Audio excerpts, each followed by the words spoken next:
Let's just get started. Are you ready? Absolutely. Let's go straight into the fire. I love it. So again, thank you.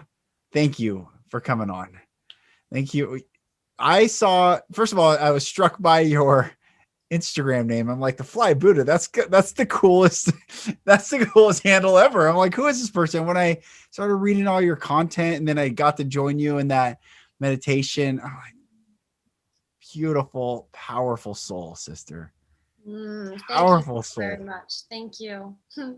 So tell me about where did you your how did you get into the spiritual path, and share like your upbringing and where you've come from?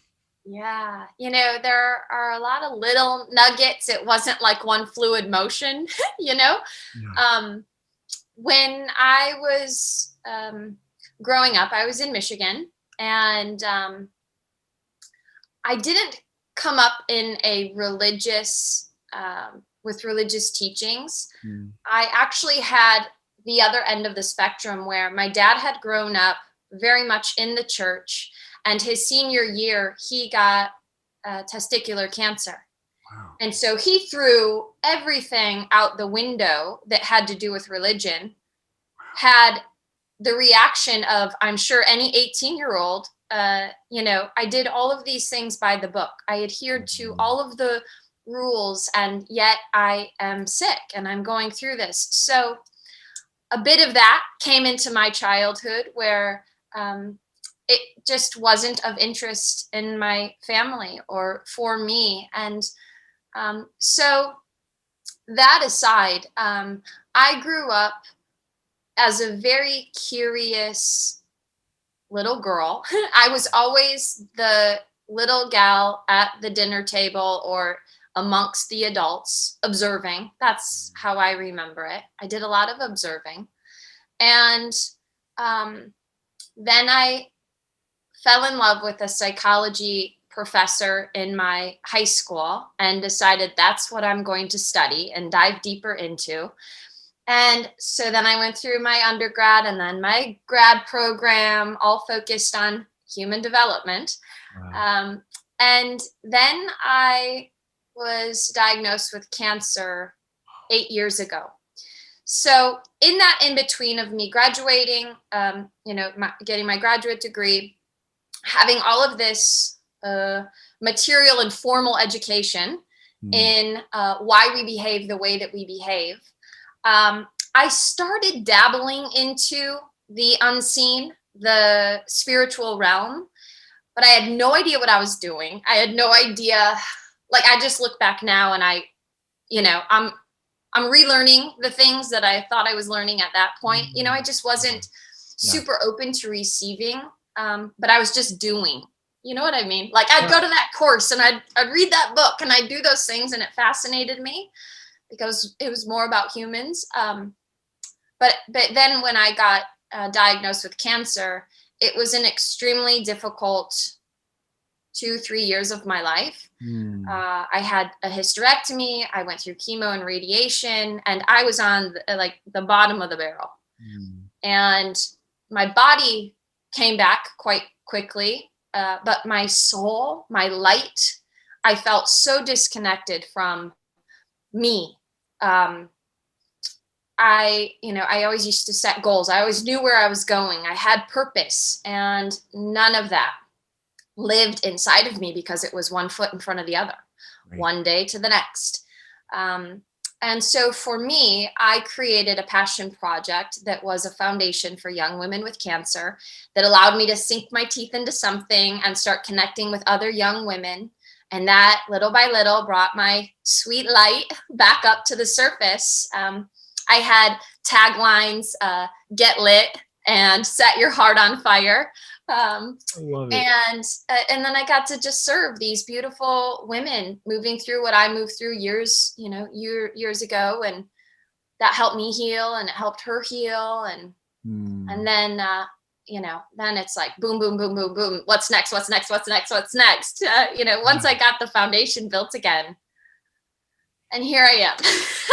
Amazing. How old were you when you got diagnosed with cancer? I was 30 years old. I just turned 30. Wow. Yeah. Wow. So were you, when you were diagnosed with that, and in light of like what your dad had before you were here, did you correlate it to generational thing, or like what was, because I'm sure that was a big shock, but also growing up with a dad that's a primary story. Mm-hmm. How did you connect those, or were they connected at all? The doctor had said to us quite early on, there were many appointments, many discussions. So some point in maybe those first 30 days, it was made clear to us that it was not a hereditary thing, that what happened to my dad and what happened to me were very separate and not connected. Yeah. And it's interesting now that you ask me that question. He has now had 5 or 6 bouts of cancer. He has experienced many different types of cancers now throughout my lifetime as his daughter. But one back when maybe I was a senior in high school, and even then it didn't really faze me. I don't know. Like I looked at my dad like he could do anything and he's always fine and he's the man. And so I don't know. I don't remember any type of panic or any stigma around it in my family. And so when I got my diagnosis, I was living out here in California. I'd been out here for maybe 2 years.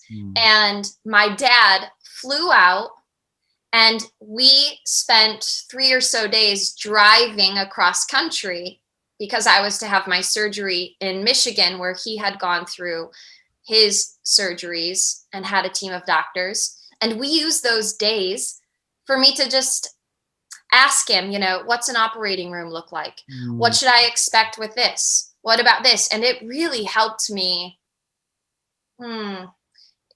just soothe my soul, I suppose, with what was ahead, because, the C word, cancer,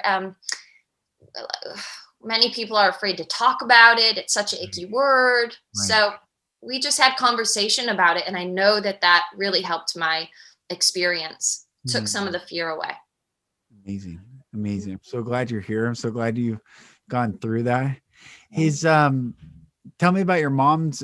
So your dad came from the church and left it and was angry, but what about your mom's perspective on the whole thing? My mom was always curious. She wanted us to go to church.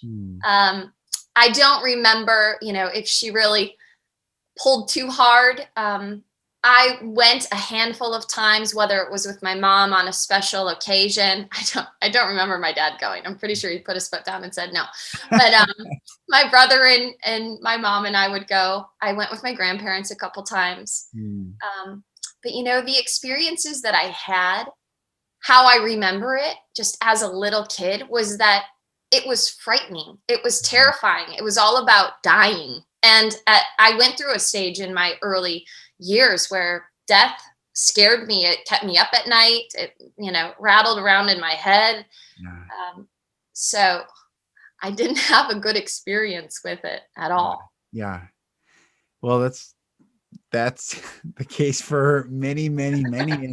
And what's beautiful right now about the awakening is people are finding truth, love, light, beauty, goodness, virtue, all the things, all the beauty outside those forms, outside those paths. And some perhaps find them in it and stay in it, and that's fine, but it's not constricting to, if you're not with us, you're against us. It's like, no, we're all walking in love and light right now.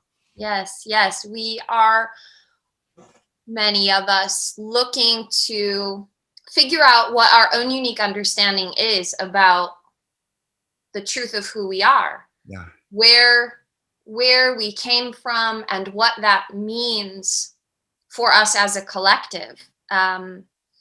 What is most important that I have found is that we do remember that there once upon a time was a singular source, whatever that is, and we came from that. Yeah. You did, I did. Yeah. We are one. And I could go and go now for hours from that from that point. But I'm reading Conversations with God, and let me tell you, so good. So good. Yeah. So like a year ago, the word God didn't even come out of my mouth. You know, I had such a disconnection from, and I only at that time, in my understanding, put God to religion, and I didn't belong in religion. Yeah. So I didn't think that I could or would use God. So I heard some of my other mentors, you know, over the years speak about God and the God field. And then I started to understand divinity and, you know, source and creator and universe and how they're all the same. And then I started reading Conversations with God. I got it from my mom for her birthday last May. And then I spent Christmas with them. They bought a motorhome. They stayed in Palm Springs for Christmas. And so I went down there and I picked up the book and I started reading it. I ended up ordering the book 1, 2, and 3. And so I have the big old, you know, thick collection. And it's speaking to me so much in this moment. Everything just felt like a yes, yes, yes, yes, yes, yes, yes. I am inside my remembering. Yes. And it's so beautiful. It is beautiful is the right word. I think when people are hung up, well, I was going to say when people are in victim, they miss the beauty. There's so much beauty. There's such an invitation every moment, even going outside and the birds. And I mean, there is an invitation to be back in this, this field of love. And it is unconditional and it is infinite. And I've been using this word lately because I'm coming out with this song. I put it on Instagram the other day, just recording it. But there's this line that we're washed in love. And I just love this concept of just the King James Bible. So I came from the religious world, have left it, but there's just the language of the King James Bible is really beautiful. And they make a distinction, thoroughly and throughly. And they look very similar in how they're spelled, but they're obviously two different things. And it hit me one day that, you know, usually it's like wash thoroughly, but also this concept of wash throughly, like within every component of us can be bathed in love and washed in love inside and out. And when we wake up to this realization, it is incredible. It's like, everyone come on out and let's play together. Let's commune together. Let's be together. It's just so beautiful, sister. Yes. So 2 things ping me. When I do my meditation, there is that release of the energies that are stuck in the body that serve as blockers. Once we release those from the body, we then fill up with that healing golden light, and that is love. This healing golden light washes through the body. And I do use that language, like picture all those spaces that you've just created in your body, the thing that you just released with your big breath, you know, fill up, let it wash through you, over you, all around you. And I mean, I always get so moved inside that moment of our meditation to just be bathed in love. That is what it is. And it's any moment we can call upon it. Any moment we can grab it in. Yes. It's, you know, it's like so simple that we ignore it or we don't believe it, because life has been designed by man, not by God, source, love, but has been designed by man to feel so dense, so difficult, so confusing, so layered. But when we strip all of that back, or we just pull ourselves back from that, you know, we call it the matrix. When you pull yourself back from that, it's really so simple. I say return home. You know, when you return yourself home to the truth that you are love, I am love, and that is all that exists, and everything else is an illusion, then what else is there to fret about, argue about, be upset about? It all just dissolves. Yes. It fades away. It fades away. You're awesome. I'm glad. I'm so glad we're talking. Like, oh, there you are. Isn't social media interesting where, like I know what you look like because I've seen you, know what you sound like because Yeah. I've listened to meditation, but also your videos. But then here we are having a conversation and like, oh yeah, it's weird because this could be a clip, but it's not. Here, Yes. we're talking. I We're always doing it for real. when I follow someone and then I talk to them, like, well, yeah, hey, Hey, you. hey, it's you. Um, the okay, so backtrack with me a little bit. So you overcome cancer, and what was was there a moment where like, what, there has to be more, like, what is there, like, what was the click over to the spiritual craving? Mm, yeah. And was it facing the physical so much in the cancer that there was that the springboard for? It was the lowest I have ever felt in my life. And for that, Hmm. it did ignite. It it had me so hungry for a different way of being here and in my body and in relationship to me Hmm. that I then went seeking, like, I couldn't get enough. Um, it started to happen before. I do believe I've been primed my, life to be this now. Hmm. And maybe I was moving super slow and so cancer came so that I did have this quick ignition, I suppose. And then there I was thrown on this path of soul diving. That's a great term. Yeah. Yeah, I mean, I, you know, to I have a way of really skipping over my cancer journey because it feels like I'm so disconnected from it now. But um, I do remember that when I was in the middle of my treatment, I went through chemo and radiation for 6 weeks, and I would stay in the room, uh, my room, for, you know, 8 out of the 10 hours I was awake. So there was zero fuel coming into my soul, and there was, just a trickling out of my soul being shared with the world. And that was such a sad, dimly lit space. And it forced me to start to build my life back up or learn who I was, from like this clean slate, because everything that I knew stopped for the moment. And when I was ready to go be with the world again, like, I could choose anything. Yeah. And so that's where that intentional building of who I am started. And it was very slow snail's pace. And there was a lot of trial and error that didn't look so cute. And I had to learn grace and compassion and patience and love, love, love, love, love for my body and my heart.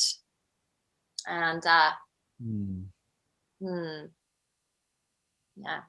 Amazing. So the name, like I said, the Fly Buddha, it's one of the best ever. Tell me the relationship with that and how you came up with that. Yeah, so beautiful segue, actually. It was very much inspired by post-cancer desire to create something, to get back into my creative energy and be in community again. And so, wild thing, right before I was diagnosed, like months before, I almost signed with another woman on a studio for a spin and yoga space. Wow. So I was about to go into business. Things didn't, they just didn't feel 100%. And so we agreed to step away. And then boom, came my diagnosis. So when I came, those months after treatment and as I'm healing, I came back to this idea of having a space. And spin is a gigantic passion of mine. I teach both spinning and yoga. And so spinning. There's a flywheel. Yeah. And I am also from the suburb of Flint, Michigan. So I feel like I'm quite fly. That's awesome. And yoga, Buddha, obviously. So the Fly Buddha came to be, and it was again this space. I was in this business concept with the boyfriend that I had at the time, and we were going to open up a space. We created apparel, and we held fundraisers, and we had a promotional video. We did a GoFundMe page, like we did all the things, and it was so beautiful for me to have something. And then that shifted into the foundation. So I started holding these yoga parties as promotion, and then cancer warriors were showing up, and then it just felt like that was what I was intended to do in that moment, was to create a space for other young women with cancer. So I rode this, like, you know, the world told me what it wanted for about 4 or 5 years, and the Fly Buddha then shifted into the Fly Buddha Foundation, and we were a 501c3, and then it got renamed to the Cancer Warrior Foundation. And then I found myself writing a business plan for the Fly Buddha again just last year. So I do believe that the Fly Buddha will be created. I see it as a space that has a coffee shop cafe vibe in the front, and then you walk in the back, and there's a studio for your yoga, for your meditation, a backyard space to meet with your friends and have your meetings or work. When you walk in, you feel that energy of healing. Yes. And so I do believe that it comes. It comes. I feel it, sister. Yes, it's got chills. That is really beautiful. Yes. And you know, another beautiful lesson of patience and remembering that I am co-creating. I had some moments for sure where ego came into play. You know, I wasn't getting the yeses when I was shopping the business plan. I could have taken those as hard no's and thrown the thing in the trash. But it's so beautiful the way that it has taught me to flow and to trust and to keep my heart wide open for something that is meant to be that I don't even know yet. So I'm listening. I love that. It's beautiful. You know, when 2020 came around and it rocked everyone's socks off and flipped up everything, how was that? Because my perception of what people are struggling with is they're really afraid to die. And we're being confronted with death. And those who can go through it and find the courage to go through it, they find life on the other side, which I think is the entire intention of all this. And so how was it for you going when all this stuff started in 2020 with what you've gone through previous? Yeah.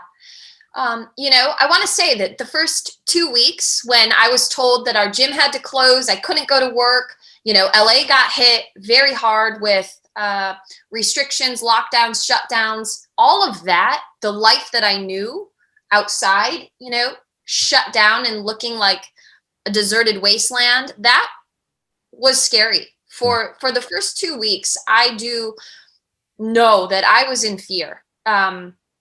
Then I started tuning in because I don't live in fear. My dad's statement to me always as I was growing up was fear makes cowards of us all. Vince Lombardi, sports fans out there. I got a Lombardi quote right behind me. I like that. That's great. Yeah, I think so. You know, I wasn't going to stay in the space of fear. And when I decided that, I then went really deep inward to hear for the highest messages. And I even wrote a post, like when it was nice and raw, to, you know, to those of you out there who are also feeling like something big is going on here, lean in. And I did say that it is a moment that will serve us as the Great Awakening, because I was relating it to cancer and how there was this beautiful moment of months, years, I don't remember, where I was put into an energetic cocoon, Yeah. physically also.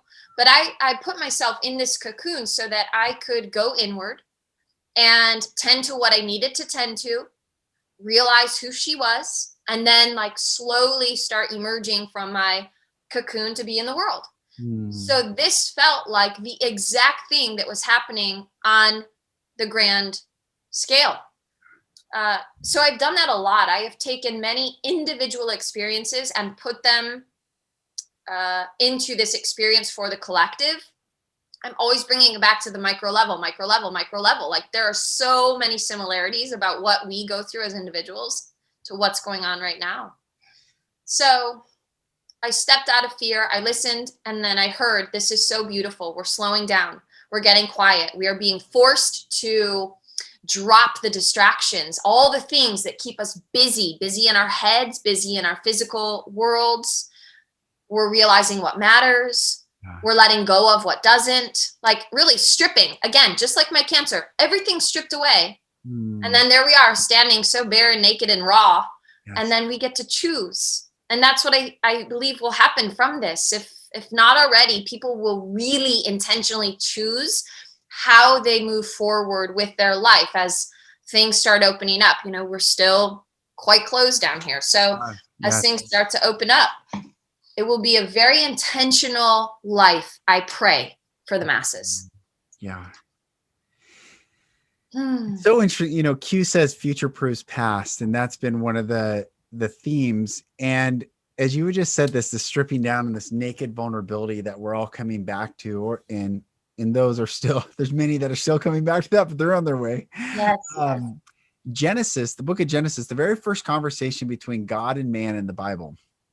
Adam and Eve had just eaten the fruit, and they realize they're naked and they hide themselves. And if anyone thinks that God is an angry God, they need to read this again or read it for the first time, because he's not. It says in Genesis chapter 3, verse 8, it says, and they heard the voice of the Lord God walking in the garden in the cool of the day. Mm-hmm. If that is not just presence and beauty and this refreshing, like there's no, it's just I'm saying, like, and they heard the voice of the Lord God walking in the garden in the cool of the day. And God said unto Adam, where are you? Now, the fascinating thing, of course, he knows where he is, but he needed Adam to say, here I am. This is where I am. And Adam says, I heard your voice and I hid myself because I was naked. And God said to him, who told you that you were naked? Did you eat of the tree wherever I commanded you not to eat of? So what does love just need us to do? Return back to love. Say, here I am, wash me. I've missed the mark so many times when I put conditions upon love. I'm returning, here am I, here have all of me. That beautiful surrender. But Adam says, the woman that thou gavest to be with me. So then God asked the woman, what is this that you have done? And the woman says, the serpent. And so in shame, we blame. They were ashamed and they blamed. It was not their accountability. And I think what Future Proofs Past is, we are recorrecting that very original state where we're saying,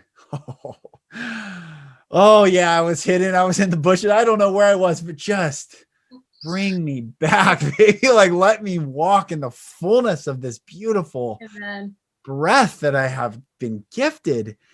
And we are, as humanity, coming back to this place where we don't have to hide anymore. We're not blaming anymore. We're in this together. And that whole concept of where we go one, we go all is such a beautiful sentiment. And that is the conscious, that's the breath of God, that we all are in this together to experience what we need to experience to bring back the beauty and the majesty of this life. Yes. My cheeks hurt. My smile is so big. So great. Oh, it's amazing. Yeah. I've been speaking a lot about the old paradigm and all that we are letting go of, all that we are healing, all that we are knowing now. This is a gigantic pivot, a gigantic course correction, a gigantic collective healing that is happening. And we don't need every single human to be a yes, because the power of love and the light that we are, whoever has chosen to say yes in their returning home, will hold and help heal all of our brothers and sisters, even if they were standing in a no. So we are going to be so very okay. So good, so good, so good. There's not an ounce of doubt in my mind of the world that we are creating and have been stepping into for quite some time. That's so good. Hmm. One of the things 2020, and I mean, so I was awake to a lot of the things, like even the Great Awakening map that I have behind me and Champa I've had on, like there was a lot of stuff that I had already known from religion and coming from this very confused home that infused religion with pain and trauma and all these things. So I, from the religious side, was already awake. I knew politically, like I knew Woodrow Wilson was the president that called the Constitution a living document, because if you can make it a living document, then you can change it. And so I've always been, written, what is written shall not be changed. Where all this stuff, like I've come from a religious side, but in 2020, when all the disclosure things started coming, everything made sense to me. I was like, wow, this is and the Bible makes so much, not that anyone needs to read it or believe it. That's not my point. It's just the Bible made a lot more sense of timelines. So, and that a timeline does not supersede the law of free will. So the book of Revelation, which scared a lot of people growing up, like, here's what's going to happen in Revelation. Everyone's going to get chipped. That was a timeline. But it does not supersede the law of free will. So God can allow this disclosure so that we can say, nope, no, thank you, go in a different way. And that's what's happening right now. Yes. I've just come into the understanding of timelines. I had maybe my first psychic reading a year and a half ago or so by a dear friend of mine. And then I followed in her footsteps and went through the same intuitive healing program and tried out my own intuitive gifts and clairvoyance and all that. And it's very playful, very fun. And that really sealed the deal. I understood my power at that point. But she gave me a vision, and I lived into that vision, and it hasn't come to fruition in the way that vision was portrayed to me. And so we would get into a conversation, and that's where I started to understand timelines. There is still free will, and there are all of these possibilities as to how something can go. And so, yes, in this moment, we were headed down this really dark, dense, low energy path. And we had something catastrophic happen to the globe so that we would be shaken. I was in a relationship a long time ago, and I remember that's what my partner said to me, was like, "What? Sometimes you just got to shake it up so that you can wake up to what's not working." Well said. So this is the great shake up, but timelines. Yes. I do trust, and there's been so many beautiful psychic messages coming through from beautiful humans that I follow, and we are holding the light on a new possibility. And going back to basic principle of thought creates, well, beautiful. If we stayed with our head down going down that timeline, we wouldn't have thought of a new possibility. Therefore, we couldn't have created it. Right. So here we are now, all of us with our thought on the new world. And it's happening because energy flows where energy goes, or energy goes That's where right. energy flows. That's Yeah. right. And it doesn't lie. So the Yes. fact that it's here, the energy's here, is the truth. And this is where Yes. we're going. Yes. Yes. Yes. I want to go back to when you were speaking about the Adam and Eve, and you said something like, well, does God wouldn't, judge, or you said something. Wrathful. It wasn't a wrathful, angry God coming. Yeah. That. Not knowing the teachings of religion, but understanding that there were many people that walk this earth in guilt and in paranoia, and believing that they are sinners, and that this and this and this and this must happen. And if this happens, then something bad happens to them. No wonder we are in such turmoil inside our sweet heads and souls at all moments, if we believe that that's where we have come from, if that's the foundation that we are moving on, that we are wrong and bad by nature, not we are love and perfect by nature. So reading Conversations with God, it might be in the very first book where he dives in, or God dives into, I am love and you are me. How could I ever, ever, ever hate you, not like you, judge you, feel that you're wrong? And it's just, again, the message is so simple. It's so beautiful. Love. That's all there is. Love. That all these power structures, politics, religion, monetary, like all the power structures are, in fact, I actually think they've already been stripped away, and it's then we're lovingly. I had this during a journey. I saw. Well, I've talked about this before in the podcast, but I want to share this with you again because I think this is important for people here. How it's happening. So I was in this journey, and all of a sudden I felt like I was supposed to shoot light into every tunnel of the earth. And so I did. I put my hand down on the ground, I shot light, and it just it flooded the earth. And I came to this, backed into this tunnel, this like 20 by 20 foot creature. And it didn't want to go, but I told it couldn't stay. And then I removed it, and it didn't fight. It just didn't want to go. It was a fascinating, like, it needed to be said, no, you have to go now. You cannot stay here, because the earth is under the law of love.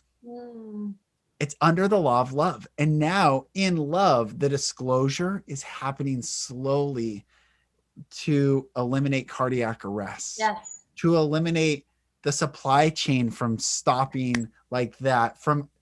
We will slowly see. And the truth is going to be, I don't even know if I use this word. I had a vision on Sunday. I shared it yesterday on a live with a friend, and I don't think people got it, but here's the vision that I had. So no one can die and go into pain. When we leave the body, we go straight to love.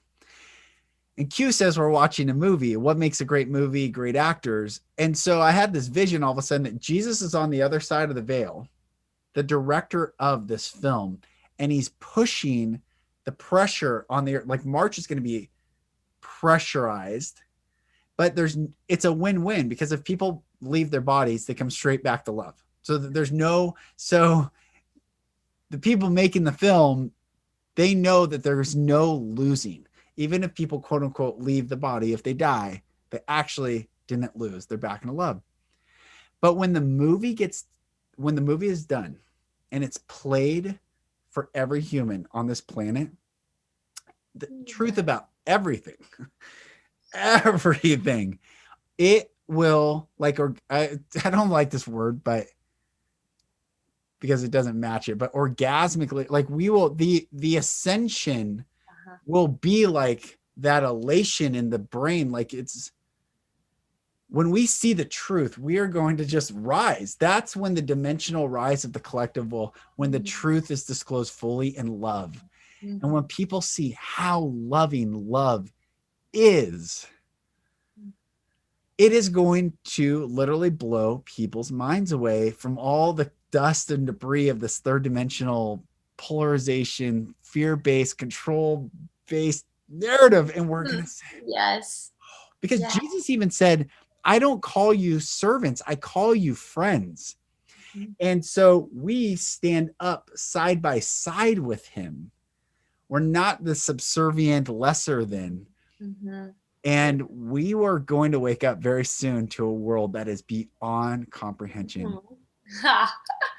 Yeah. You know, I just am so fascinated again and again when I get into space with light, and you are sharing the same messages that I am receiving that just come to me out of nowhere. I have said the same thing from no book, no outlet telling me. It just came to me that it must trickle out in this very orchestrated way so that we are opening little by little by little by little. And then we are more prepared as a collective, meaning more people have this beautiful energy behind them of love and light and trust and returning home, so that when we are shown all of the ways of the world, then we get to hold space for those who took a bit longer. So I do believe that this is so very intentional. You know, I was pulled to politics and all the wild ways of the world maybe in May or June. I don't know. I did a post one morning, like still had my glasses on. I was in my flannel and my pajamas, and it just like had to come out. Yeah. I just felt so overwhelmed with the knowings that I was holding inside, but so terrified to put language to them on my platform because they were so new to me too. And kind of like, who am I to start talking about this? This isn't in line with anything I've ever talked about before. But I just felt pushed, pulled, invited, held to say what I needed to say. And since that moment, I just feel like it was my request being answered to see as much as I can possibly see. And boy, oh boy, was it so very uncomfortable. And I had many invitations to come back home to self and move back into trust. It would have been so easy for me to say, oh no, I'm done. This is not for me. What am I thinking? Who do I think I am? Blah, blah, blah, blah, blah. This is so uncomfortable. I'm going to stop. So it started with sharing things that I was sensing as truth. And now I feel like I don't need to, I'm not like lightning bolting anymore. With these truths. I'm now in a quieter space because I'm so trusting that we have done some incredible work, and we are now holding space for people to rise. Yes. Ha! Boom. That's so good. And everyone is playing their perfect role, where there are some people that are just dropping. That's all they drop is the true stuff, which awesome. And I was at a point too, I felt like a V in the road. Where do I go? Because I love truth more. I mean, I love God, love more than anything, and truth is part of that. You can't pull that. But I wasn't sure if I was supposed to go the truth route, quote unquote, you know what I mean, like that vein of just dropping truth bombs, or hold space for love, because I want people to heal and come out of the shadows. And I was like, I felt like God just say, don't move, just be. And I was like, okay. So beautifully said. You know, that was the thing that turned on for me. I was always the holder. This offering, this meditation, that love fest thing, you know, that I was light. sharing offerings. And then one morning, I needed to do something different and via the road. And I went truth bombs, lightning bolts. Yeah. And how I knew that it was something bigger than me was that it was one of the most uncomfortable things I have ever done. Yeah. But I couldn't stop. And people would challenge me, and I had no skin in the game. I had no ego in the game. So to me, it is what it is. Yeah. And I'd, just keep going. Yeah. And now I feel like I've cozied, maybe the last month or so, cozied back into this really peace-filled, love-filled, let me hold you. I might still say a thing from time to time, but it's shifted. And I just find the whole journey of this last year so fascinating, because I have certainly been led by something greater than. It's so cool. So cool. When you have so many questions, like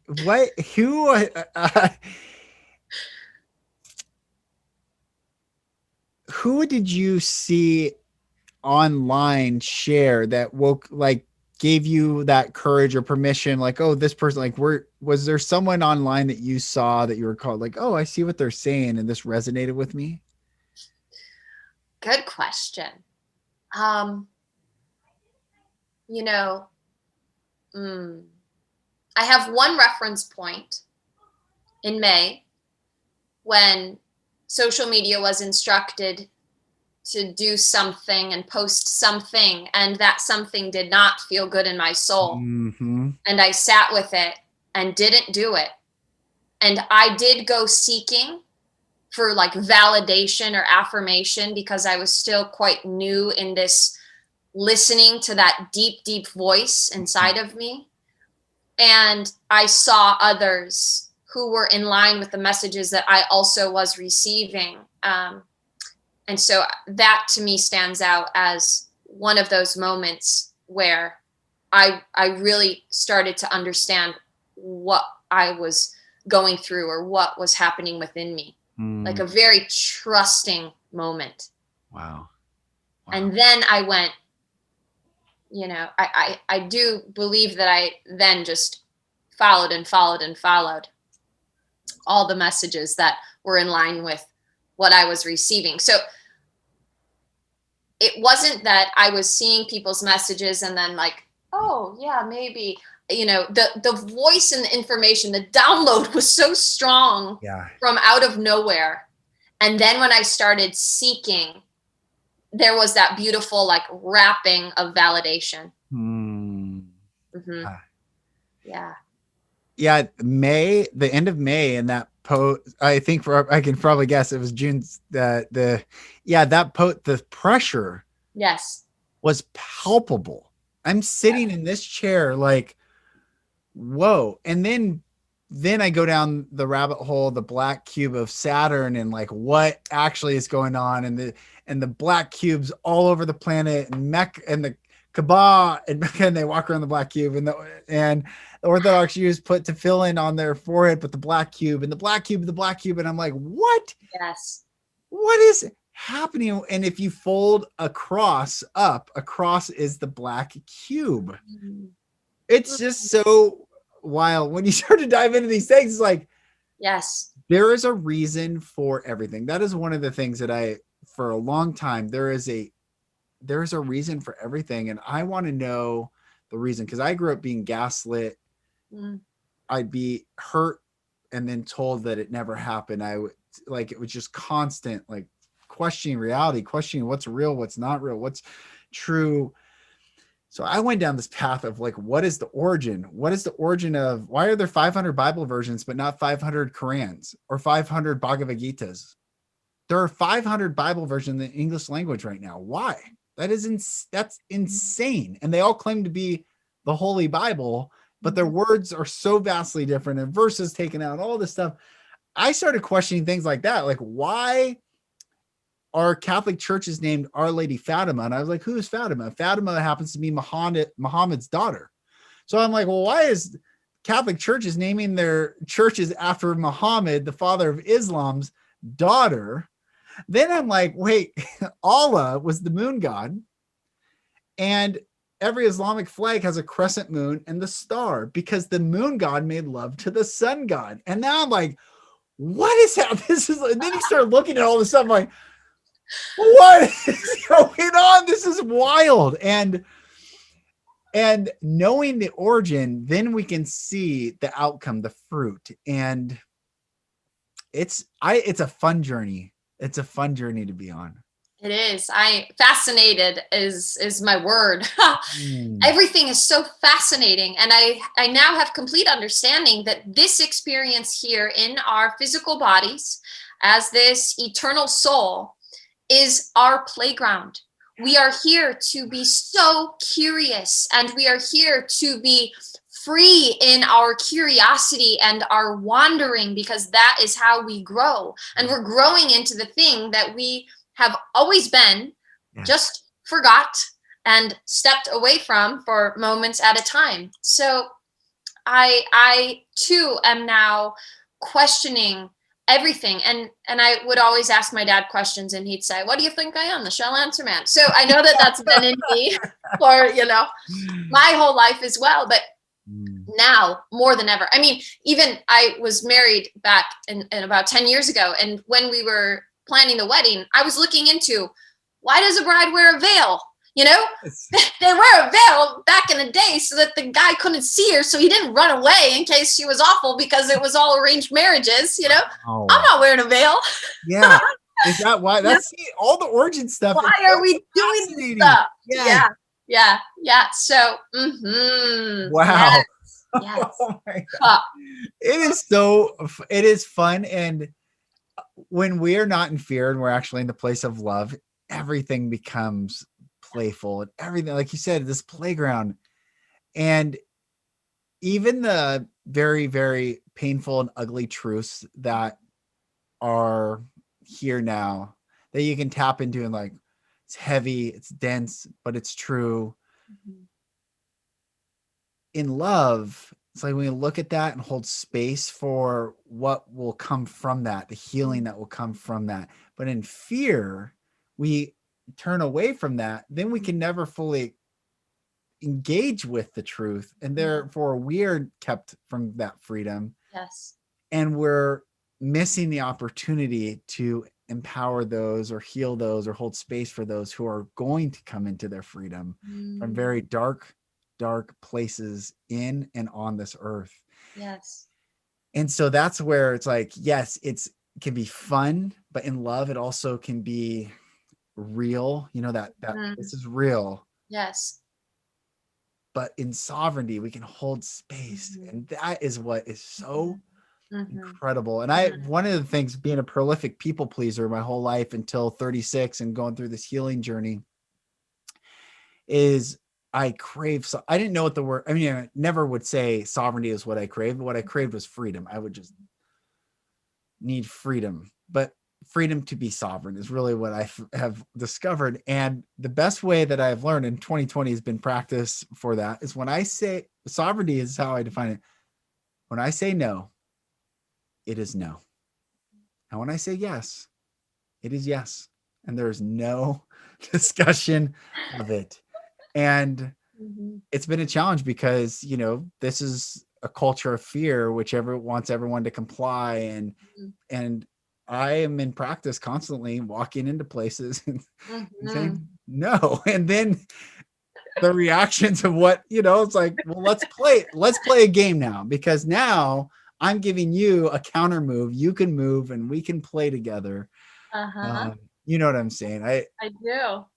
It's just a fascinating place to be, and it's fun. Yeah. It is fun. It is.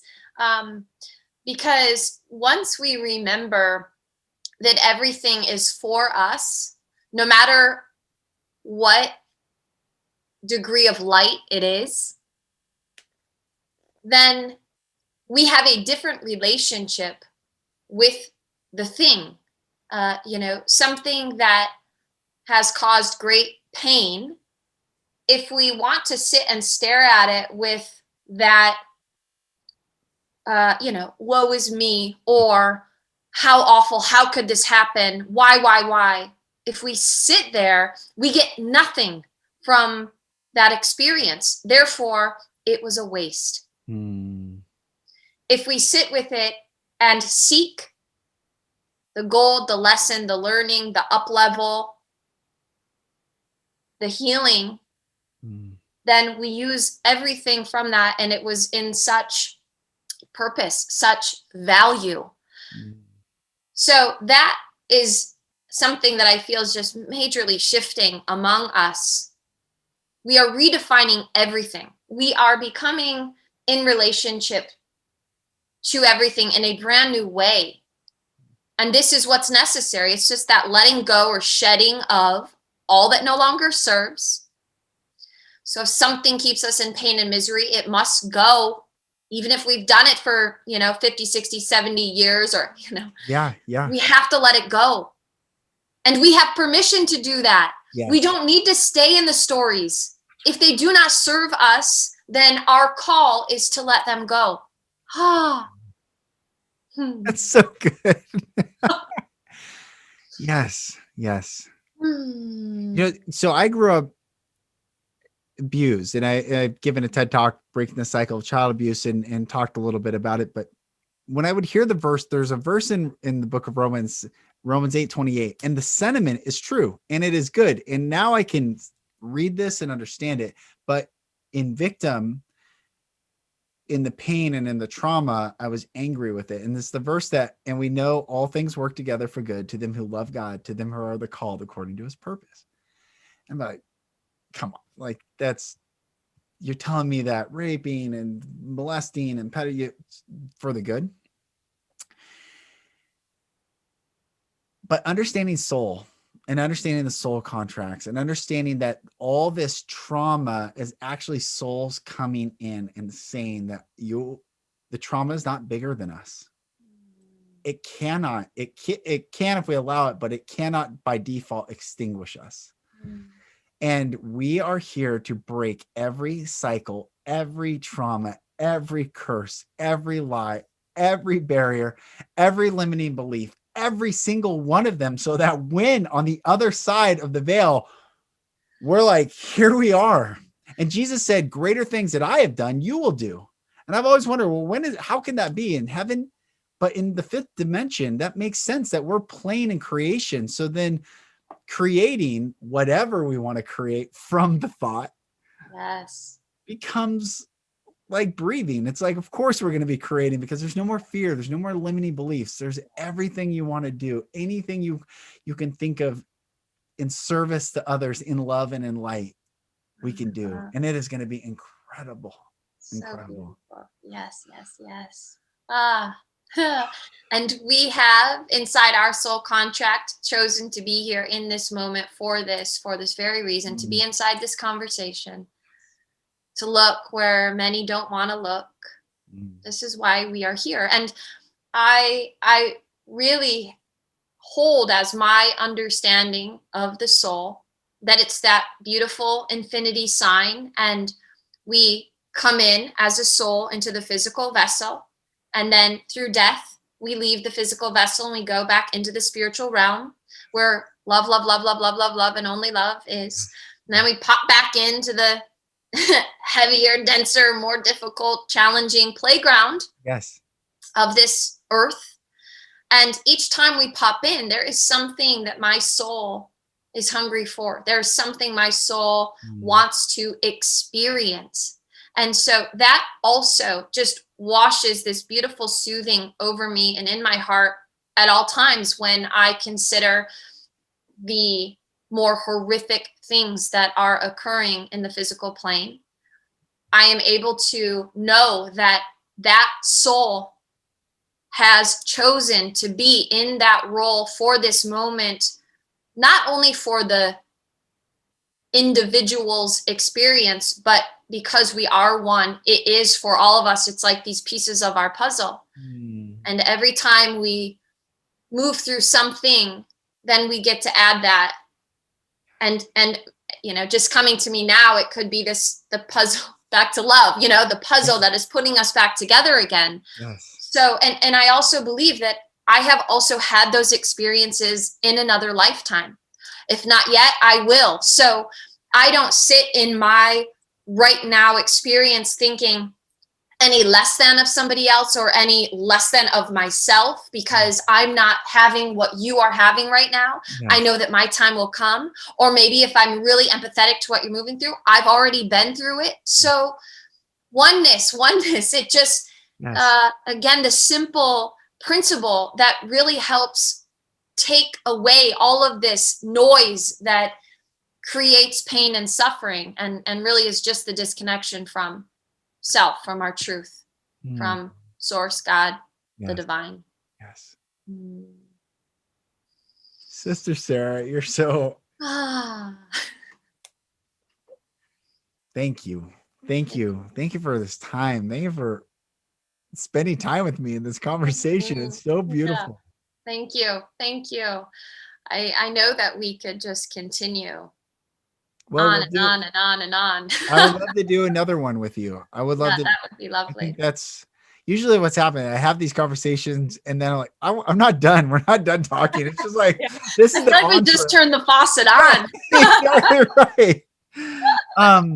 How can people connect with you and just be in your presence more? Yes, I would love that. Well, as of yesterday, the shadow bans have been lifted for many of us, and I pray that they stay. So Instagram, please, the Fly Buddha, my Instagram stories and posts. And then I have recently joined Clubhouse, Sara Krish, SARAKRISH. And I have a few ideas for conversations to get going. So there. And then every Tuesday night, I provide a meditation on the Insight Timer app. So again, they can just follow me at Sara Krish and hopefully join every Tuesday night at 7 Pacific Standard Time. And it's growing. I also have my website, sarakrish.com. My jam is individual guidance, spiritual guidance, immersions, retreats when the time is ready. And I just love being with humans, witnessing them. Yes. Humans, we are beautiful. Humanity is beautiful. Yes. Welcome home. Thank you. Yeah, welcome home. Welcome home. Yeah. Thank you, Lucas. Thank you so very much. I love this. We do watch each other and mingle on our social media platforms. And we know, right? I was going to say, like, we never know how this could go, but we know we're pulled to each other for a divine reason. So just thank you for trusting that and for extending the invitation and giving us this space. And my heart's on fire, and I could keep going for hours. So maybe I'll go for a walk, get the energy out. I love it. Well, until next time, sister, I love you. Thank you. Love you. Thank you, Lucas. Sara, thank you for coming on. The Fly Buddha, the greatest handle I think out there. Everyone go find Sara on Instagram. Go to her website, connect with her. She's such a beautiful soul, as you can tell. And sister, thank you for coming on. And everyone, blessings to you. Everything. Look, March is going to disrupt a lot of timelines. It's going to disrupt a lot of people's perceptions. You get to, though, remain in your own body, stay grounded, heal, continue the healing journey, and watch, detach from all this energy that is shifting and swirling, because you are grounded in love and light. This is the sovereign journey that we're all on, awakening to love and light. So when the chaos and the movement and the currents swell around us, it doesn't affect us. We just get to be observers. And then when people are ready, you can put a hand out and say, are you ready to come out of the current? And they can step out themselves. So prepare for more love and light as we ascend into the 5th dimension. I bless you all. I am Lucas Mack. This is the Golden Rule Revolution, and I'll talk to you on the next episode. Thank you, brothers and sisters, for listening. For support in your journey, go to my website, lucasmack.com.